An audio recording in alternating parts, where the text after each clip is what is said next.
Turn up the bacon. How's it going, everyone? Frank here. And today I'm going to be talking a little bit about my experience playing the Nintendo Switch for the last few years. Anyway, now, most of the time I play with my Pro Controller. I've had it for a long time. I got it maybe about 2 or 3 months after the Switch came out. And I've been using the same one ever since. It still works wonderfully. It's great. But I wanted to get another one. And so at some point in the last year, I ended up getting this one right here by PowerA. This beautiful Legend of Zelda Breath of the Wild. This, obviously, it's not a Nintendo branded one, but it's Nintendo licensed. And it works great. And I gotta say, as far as these go, I just wanted to mention this one right here. This is a great controller. Now, it doesn't have the NFC reader, which is right here on the Pro Controller. I keep looking on the sides here. But because, if you want to scan your amiibo in a game, you do it right here. This one does not have that. There is no way to scan an amiibo with this controller. That's really the only limiting thing with this controller.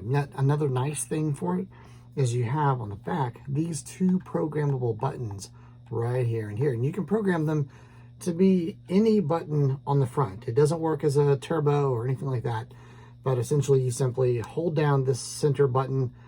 A light flashes, I think on the home, right in between the home, right there.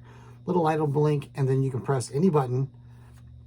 And now that button on the back, that little trigger, is that button from the front. So if you're trying to do some weird tricky combos in a game, and it's easier to do that, and you just squeeze to press the button, then it makes it easy. And then if you want to erase it and program a different one, you do the same thing, but you hold the button down for 5 entire seconds, and then it'll blink fast, and then you press it again, and then erases it. So then the button, like right now, these buttons are programmed to nothing, and I only program them every now and then if I'm trying to do something very specific in a game. So I wanted to talk about that a little bit.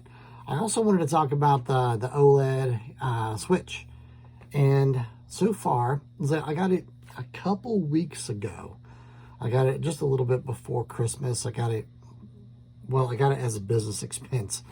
And it wasn't something that I was expecting to do, but I just happened to see it. And I thought, I'll just go ahead and grab one of these. And I got rid of the old one, so I sold it. And so I upgraded to this one. Now, I did make a video, which I'm in the process of editing right now, on how to transfer from an old Switch to a new Switch as far as getting your account moved over, all your game saves, and even your data from your SD card. Top secret note, you can't do that. You got to download it all over again. But it's not 100%. As far as your games, you got to re-download those. But the content otherwise, like your screenshots or recordings, those stay on the SD card, which is nice. You can still read them on your new Switch, whatever kind it might be. I also have a Switch Lite that I'm in the process of selling. I've actually never used it. I got it recently from a friend who simply did not need it anymore. And so I'm selling it for her, for me, for whatever. Anyway, so I'm doing that, and that's really about it. I just wanted to make a video today because I promised that I would. And it's something that I've been using pretty much every week. I wouldn't say every day. I don't play every day. I just don't have the time to. I'd like to. That'd be nice, wouldn't it? But I don't. That's not what my job is.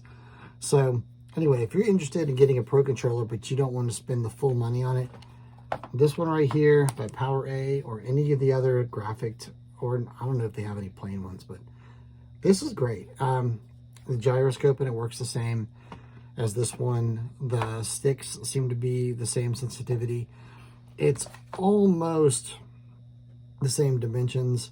It's a little skinnier. You can see the difference. I don't know if you can see the difference, but the D-pad is a little bit closer to, well, I can't hold up my finger that way.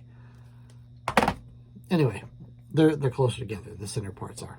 So that's about it. So thank you for watching. Again, like I said in the last video, subscribe. Please subscribe and like the video, and then tell everyone you know, and like don't spam anyone. Actually, I was gonna say spam the world, but don't spam anyone. Spam is bleh. I mean, the meat is okay, but the internet spam, nah, it's horrible. So anyway, Thanks for watching.